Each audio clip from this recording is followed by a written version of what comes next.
Huwag isuko ang bataan. Ito'y isang paalala na anuman ang mangyari, huwag dapat mag-give up o isuko ang mahalagang bagay. Pero alam niyo bang makasaysayan ang pinagmulan nito? Hango ito sa Fall of Bataan noong April 9, 1942, ang petsang tinatawag ding Araw ng Kagitingan. Bakit binansagang Araw ng Kagitingan ang Fall of Bataan? Noong sumiklab ang World War II sa Pasipiko noong December 8, 1941, nagkaroon ng sunod-sunod na pag-atake ang mga Hapon sa mga teritoryong sakop ng Amerika tulad ng Pilipinas.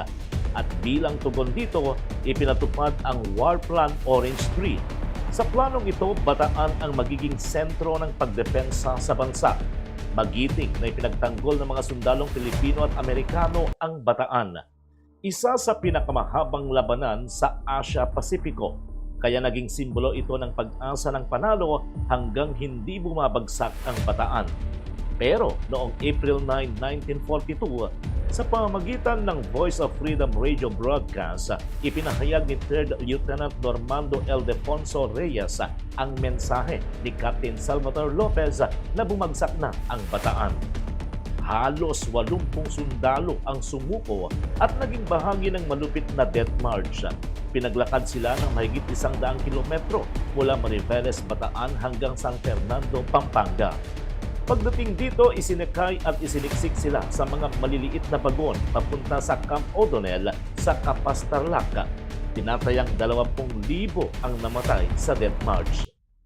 Inaalala natin ang pagbagsak ng Bataan, hindi para ipagdiwang ang ating pagkatalo. Binibigyan natin ng pagkilala ang katatagan, kagitingan at kabayanihan ng mga Pilipinong lumaban para sa ating bansa noong World War II. Bayaning maituturing ang mga Pilipinong lumaban sa mga Hapon mula 1941 hanggang sa paglaya natin noong 1945. Pero bukod sa kanila, kailangan din nating kilalanin ang mga kababaihan at kabataang nagpamalas ng kabayanihan sa sarili nilang paraan. Isa ang 22 taong gulang na si Magdalena Leones sa mga nagpamalas ng kabayanihan noong World War II. Isa siyang guro at nang noong bumagsak ang Bataan, nakulong siya ng 5 buwan. At habang nasa piitan, natutuhan niya ang wikang Hapon. Nagsilbi siyang espiya mula February 27, 1944 hanggang September 26, 1944. Nakapagpadala siya ng mga mahalagang impormasyon at mga gamot sa guerrilla movement. Nagagawa niya ito kahit sa mga lugar na kontrolado ng mga Hapon. Nakapagpuslit din siya ng mga piyesa ng radyo na nakatulong para hindi maputol ang komunikasyon kay General Douglas MacArthur na noon ay nasa Australia. Sinasabing may kontribusyon ito sa matagumpay na pagbabalik ni MacArthur sa Leyte noong 1944. Sa kanyang husay bilang espiya, binansagan siyang Dalayones of Filipino Guerrilla Agents. At dahil sa ipinakita niyang katapangan, siya lamang ang tanging babaeng Asyano na nakatanggap ng Silver Star Medal noong October 22, 1945. Namatay siya noong 2016 sa Amerika.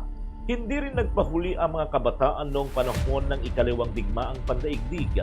Isa rito ang Hunters ROTC o grupo ng mga Pilipino guerrilla na binubuo ng dating kadete ng Philippine Military Academy at estudyante sa kolehiyo.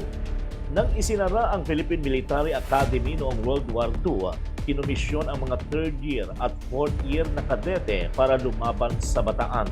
Pinauwi naman ang mga 1st year at 2nd year na kadete. January 1942 nang itinatag ang Hunters ROTC ng 3 kadete mula sa PMA. Sina Miguel Vera, Eleuterio Adeposo at Gustavo Ingles.